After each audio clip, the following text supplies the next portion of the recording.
E aí, gente, tudo bem? Sejam bem-vindos e bem-vindas a mais um vídeo do Parabólica. E hoje é um dos vídeos mais tristes que a gente faz aqui no canal sobre esse relato, né? Todos eles, os outros foram tristes, sobre essa cobertura dessa guerra que está acontecendo no Oriente. Eu sou o Pedro Renó, professor aqui do Parabólica, e vamos lá então, porque a gente vai trabalhar com dois assuntos, um deles é bem mais complexo. Vocês já viram no título, logicamente, a gente vai falar sobre isso, mas vamos começar como de praxe, né, como a gente tem feito, infelizmente, com o número de mortos nessa guerra Israel-Palestina.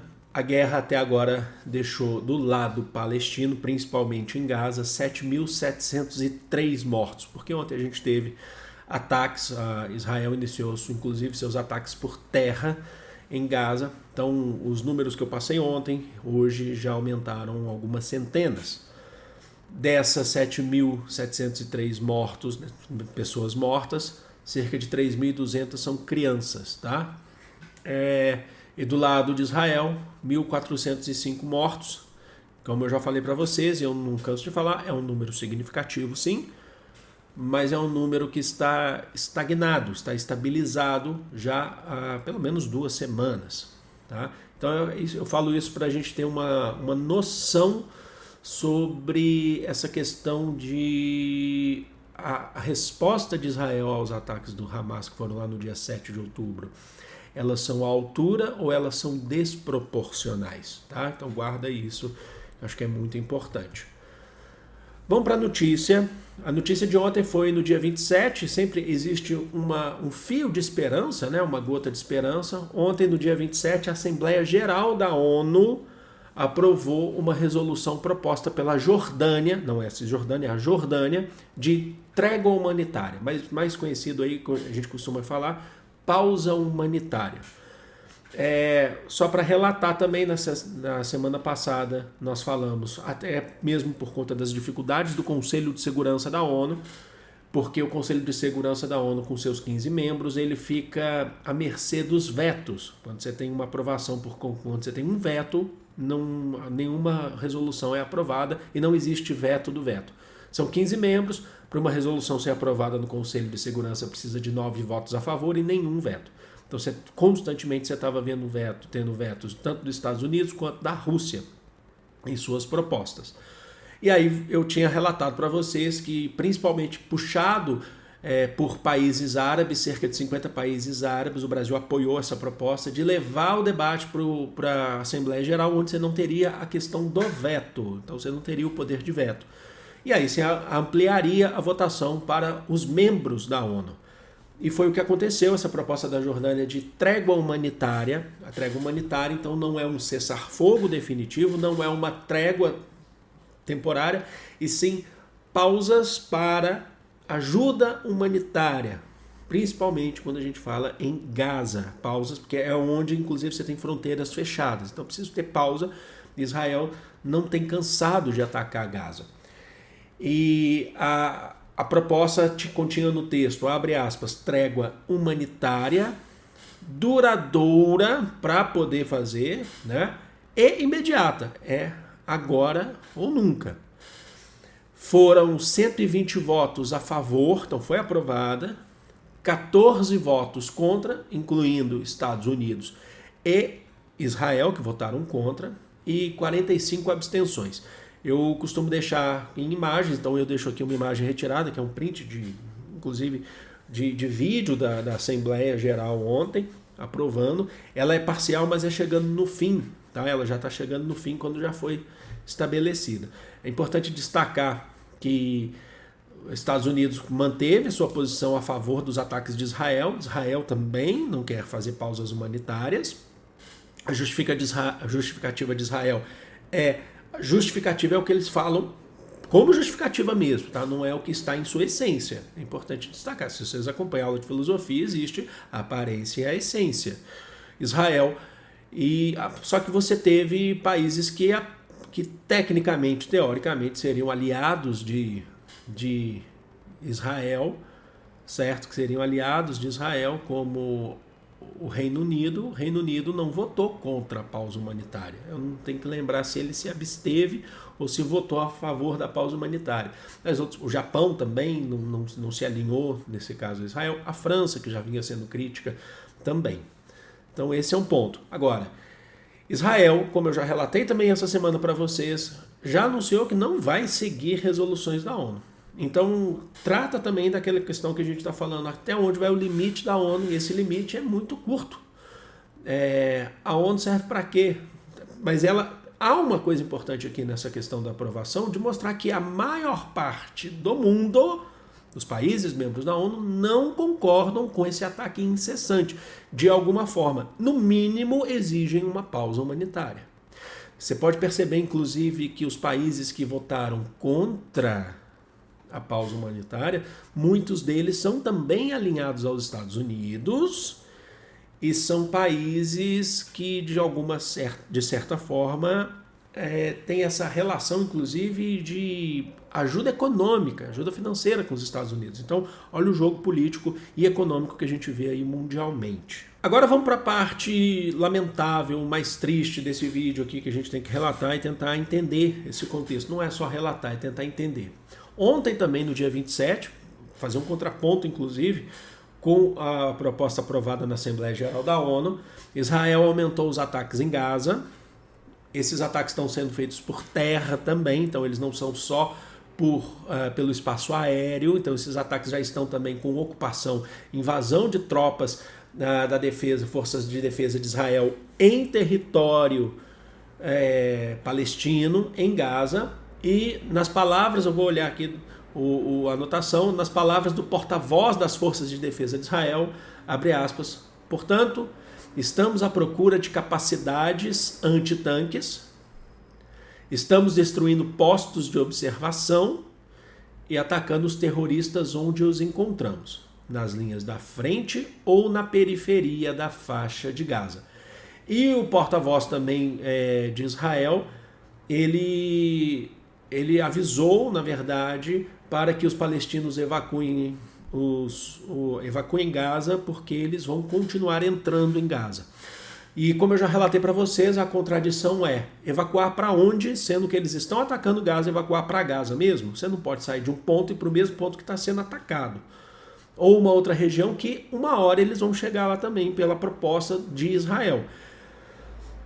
A fronteira está fechada, Gaza é cercado por grades, por cercas, vigiadas por Israel, que controla tudo o entorno de Gaza, e a fronteira com o Egito está fechada e é bombardeada também por Israel. Então como é que você vai fazer isso? A justificativa é de que eles estão atrás do Hamas, estão inclusive propagando vídeos pela internet para justificar que existem túneis do Hamas construídos embaixo de cidades de Gaza, o que eles já estão justificando ataques a edifícios públicos, a edificações civis, a hospitais. Então ontem a gente já tem vários hospitais que foram atacados, a gente sabe o que já aconteceu. Israel não conseguiu provar aquele caso do hospital, inclusive o próprio New York Times alertou através de investigação, New York Times, que as propostas ou as declarações de Israel que foram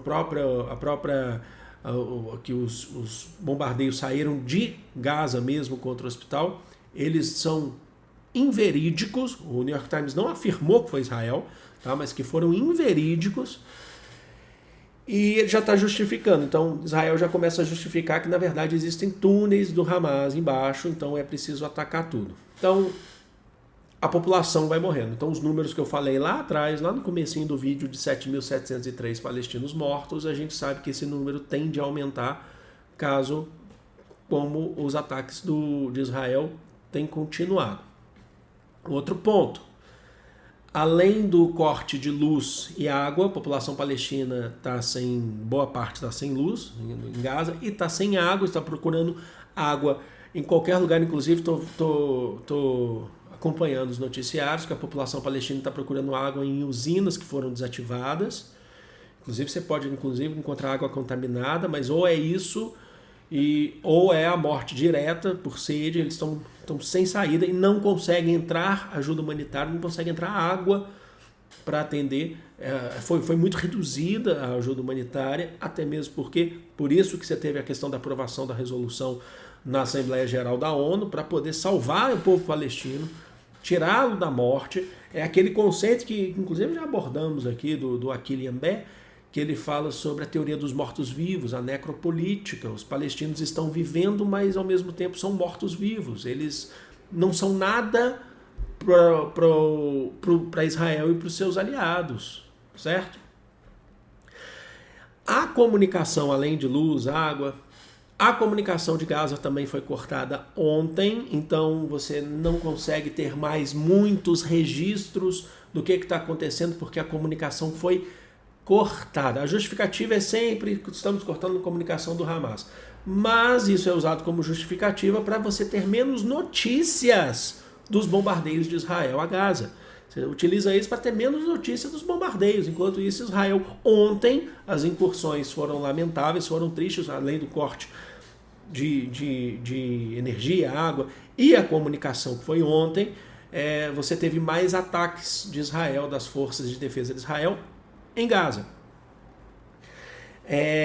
Isso dificulta, né, o corte de comunicação dificulta, logicamente, para o Hamas, mas dificulta a mobilização do povo palestino para poder se proteger, certo? Então, o buraco é muito mais embaixo. E aí eu faço a pergunta para vocês, o que eu tenho sempre falado aqui, por mais que muitas pessoas cansem disso, eu não me canso de falar e não me canso de perguntar a vocês. Vocês acham que está sendo proporcional o ataque de Israel? Não se trata mais de uma defesa, se é que se já tratou em algum momento, de uma defesa de Israel contra o Hamas. Se trata do quê? Se trata de uma limpeza étnica que é realizada nesse momento através de um genocídio. Uma limpeza étnica que a proposta, a questão da limpeza étnica do Estado de Israel, isso não são de todo mundo que vive em Israel e não são de todos os judeus no mundo, mas numa concepção de direita do Estado de Israel, de limpeza étnica, porque ao longo da história, se a gente não precisa ir muito longe, mas acho que é importante lembrá-los que a formação do Estado de Israel em 48, mas desde o mandato britânico, 1919, uma das concepções é aumentar, deixar maior o número de judeus na região e reduzir o número de palestinos, porque aí você forma o Estado de Israel mais forte, eles já tinham maior força militar, mas você aumenta e também entra o componente da justificativa étnica, de que o povo de Israel é maior na região, então deve ocupar mais áreas, além das questões justificativas que utilizam históricas, mas principalmente também religiosas. Tem essa questão de a formação de um Estado étnico, dentro do conceito do sionismo. Lá em 1948, na época que aconteceu o Nakba, o que é o Nakba? É aquele grande exílio do povo palestino a partir da formação do Estado de Israel, 47, 48, quando a Inglaterra, o mandato britânico, começa a sair de cena, mas entrega todo o aparato para Israel, para os judeus e não para os palestinos, principalmente com lotes de terra, venda de lote de terra e sedição. Sedição não, ceder os lotes, sedição é outra coisa. Ceder as terras públicas para a formação do Estado judeu. Então o que a gente tem? Lá em 47, 48, em pleno Nakba, quando cerca de 700 a 750 mil palestinos tiveram que deixar as suas casas e ir para os arredores do território, os palestinos eram, em média, cerca de 1,3 milhões de pessoas, enquanto que os judeus somavam cerca de 650 mil pessoas. E aí você tem esse processo com aparato militar, com apoio inglês, naquele tempo, agora um apoio maior ainda dos Estados Unidos. Eu já fiz um vídeo, inclusive, relatando que até antes mesmo da formação do Estado de Israel, os Estados Unidos já dava ajuda financeira, e é o país que mais recebeu ajuda financeira. Israel, ao longo da história, é o país que mais recebeu ajuda financeira dos Estados Unidos. Hoje, Israel conta com cerca de 9 milhões de pessoas e a Palestina com quase 5 milhões de pessoas. Então, a proposta da questão da limpeza étnica para formação, para agora não formação, mas manutenção do Estado de Israel em uma questão de Estado étnico, a etnia que ocupa o território, que deve continuar ficando. Então você tem essa proposta, tá? É a questão do sionismo da sua esfera nacionalista, de um sionismo moderno contemporâneo, que ele é um sionismo de direita, um sionismo étnico, que é realizado pelo Estado. Lembrando que não são todos que são assim, até mesmo porque a gente tem visto eclodir manifestações ao longo do mundo inteiro, e a gente vem relatando isso aqui também para vocês. Ontem a gente teve uma importante manifestação de judeus. Judeus em Nova York, ocupando estações de trem em Nova York. Milhares de judeus não sionistas, importante que se diga, judeus não sionistas, foi considerada, todos os links de referências, inclusive eu deixo aqui na descrição para vocês, foi considerada das maiores manifestações na cidade de Nova York em 20 anos. Existem outras também, então não é a maior, mas a das maiores. Inclusive, recentemente a gente viu também outras.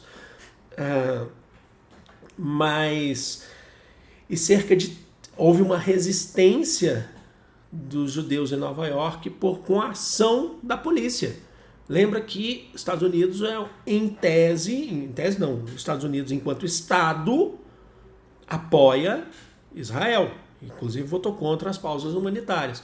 Cerca de 300 desses milhares de judeus que ocuparam as estações de trem em Nova York, cerca de 300 foram presos pelos Estados Unidos, proibindo manifestação, tentando proibir manifestações contra o ataque, essa limpeza étnica, e esse que se faz por meio de um genocídio do Estado de Israel em Gaza.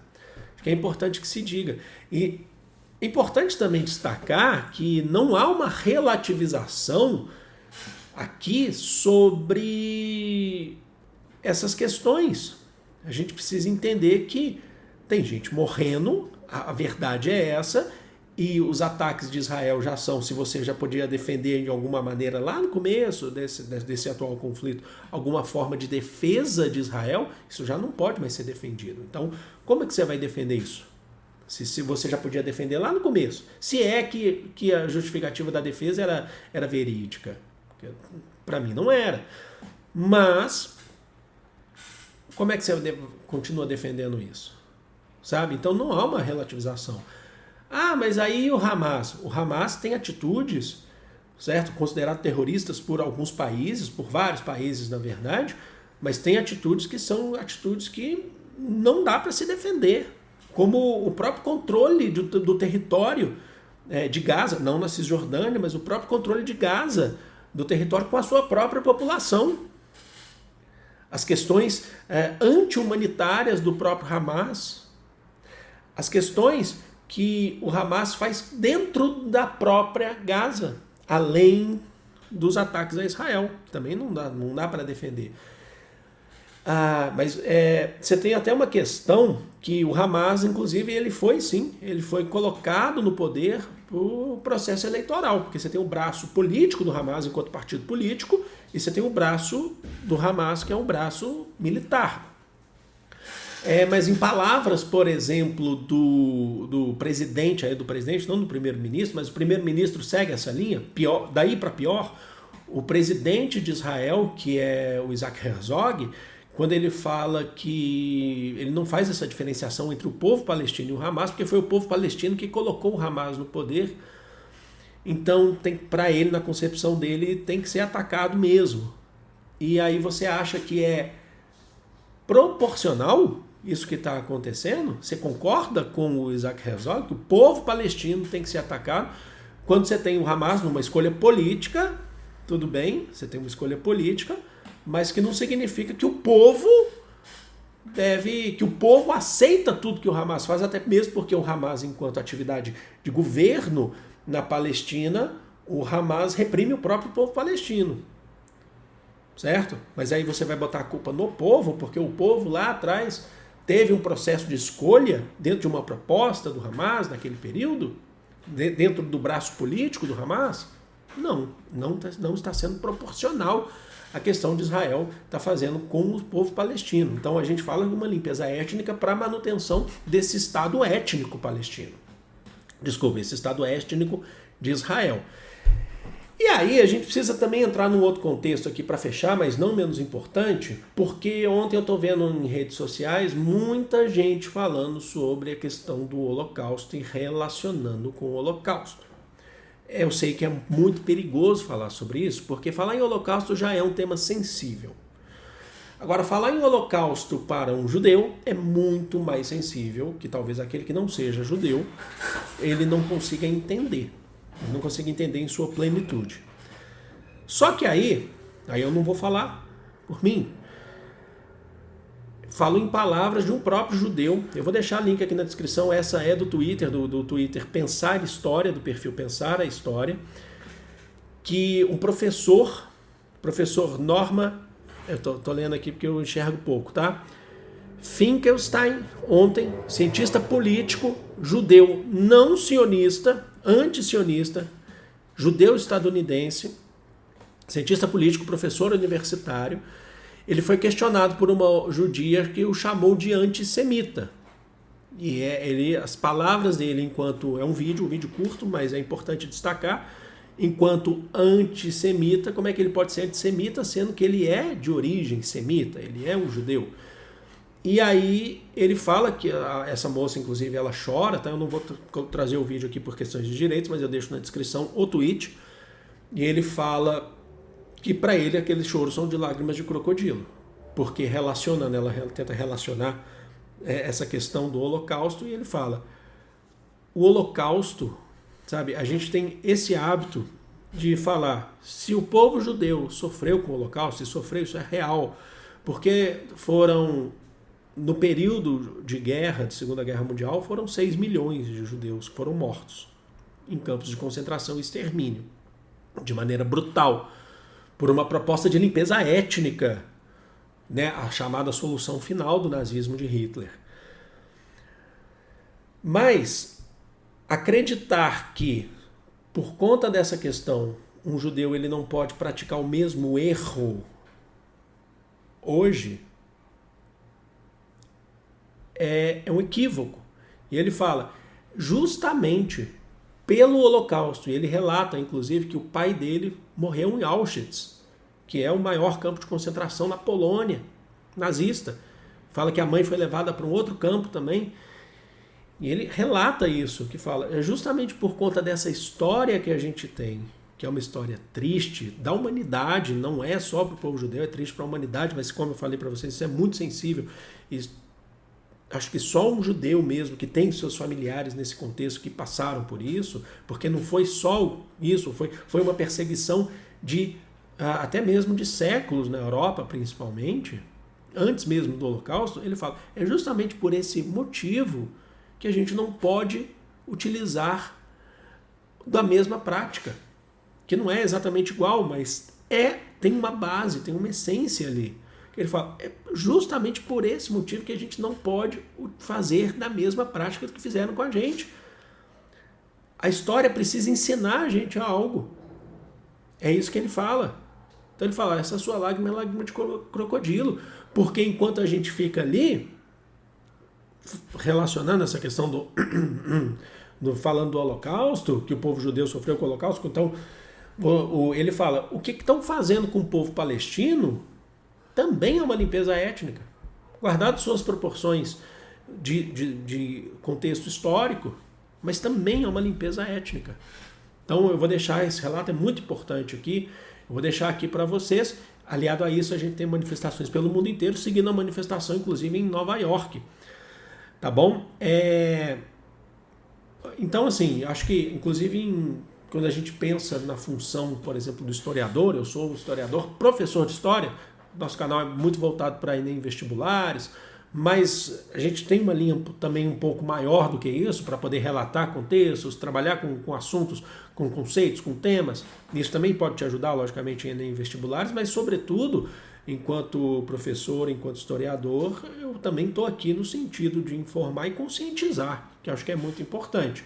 Tá? Então, Existem outros professores na internet que você vai achar um conteúdo mais relativizado. Tá? Eu não estou falando de ninguém específico, você vai achar um conteúdo mais relativizado e eu não tenho esse problema porque eu estou procurando o view e estou querendo a aceitação de todo mundo. Trabalho com ciência, trabalho com fato, trabalho com realidade. E não dá para aceitar uma limpeza étnica na história. Se não dá para aceitar lá atrás, nos anos 30 e 40, não dá para aceitar hoje também. Certo? E aí quando a gente fala lá, por exemplo, de um dos grandes historiadores do século XX e XXI, que é o Eric Hobsbawm, quando ele fala lá na sua obra, um livro importante, deixo aqui na descrição também bibliografia para vocês, do que foi utilizado, quando ele fala lá sobre a história do Eric Hobsbawm, que ele fala, o trabalho do historiador é fazer justamente te lembrar o que você quer esquecer. Você precisa lembrar, você não pode seguir esse exemplo mais. O que é errado nessa história, nessa sociedade. A sociedade muitas vezes quer esquecer a história, quer apagar, passar um pano, tapar o sol com a peneira. E a gente está aqui para poder lembrar, porque a gente precisa pesquisar, precisa estudar sobre. Então tá aí.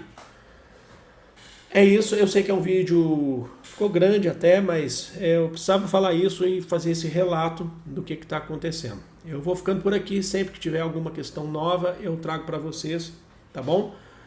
E eu vou ficando por aqui, eu amo vocês, é de todo o coração do mundo. Um grande beijo, pensem bem e fui.